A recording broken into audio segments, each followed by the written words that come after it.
Escola de Campeões em ação, aprendendo a aprender. Treinamento para a expansão da capacidade de leituramento do jovem RLO-RC, que lerá o capítulo 3º da Carta de São Tiago, Novo Testamento da Bíblia Sagrada. Episódio: dominar a língua e fugir das diatribes e bate-boca. Por favor, jovem abençoado do Altíssimo, ao trabalho. Dominar a língua. Meus irmãos, somente poucos de vocês deveriam se tornar mestres na igreja, pois vocês sabem que nós, os que ensinamos, seremos julgados com mais rigor do que os outros. Todos nós sempre cometemos erros. Quem não comete nenhum erro no que diz é uma pessoa madura, capaz de controlar todo o seu corpo.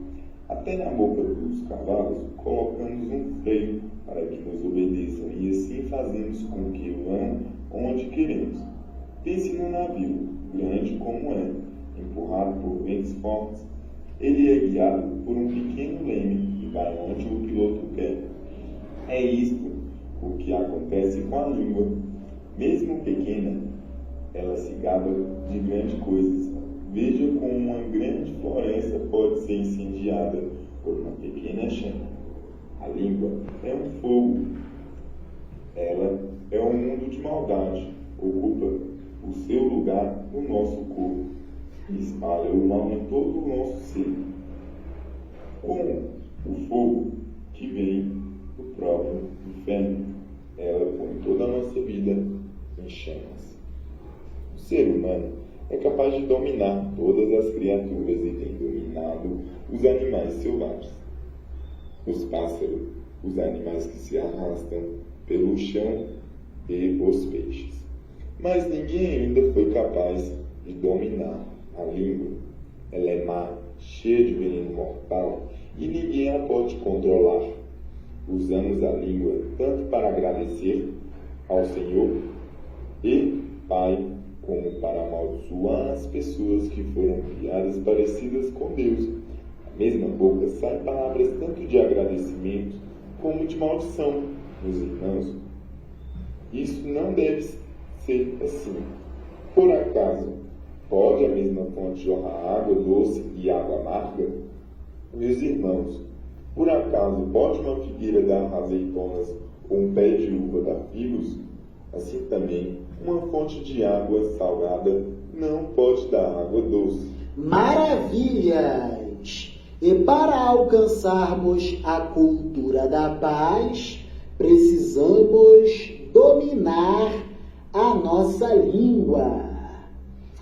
Assistiremos a uma mensagem maravilhosa diretamente da parte de Deus, que tem total conexão com o texto que acabamos de ler. O maior poder do teu inimigo te habita. Olha só o que diz o Salmo 37, quando afirma que o maior poder do teu inimigo te habita, está dentro de ti, pode ser evocado em ti a qualquer momento. Ele está nos dizendo 7 coisas que eu quero que você preste atenção nelas. A primeira, olha só, a primeira aparece frequentemente como indignação, que é um sentimento carregado de dignidade. Por isso é uma acusação de que outros estão sendo indignos.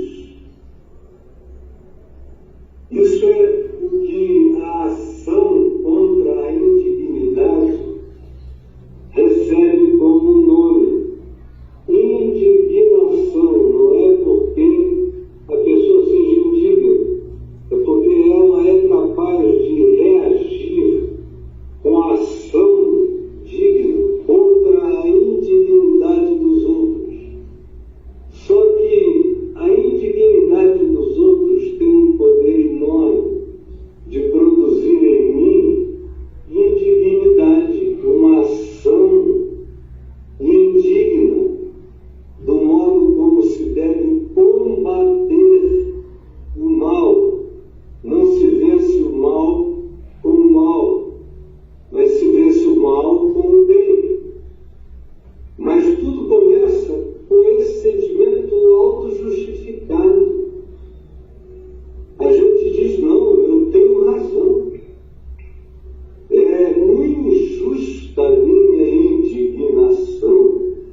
sempre quando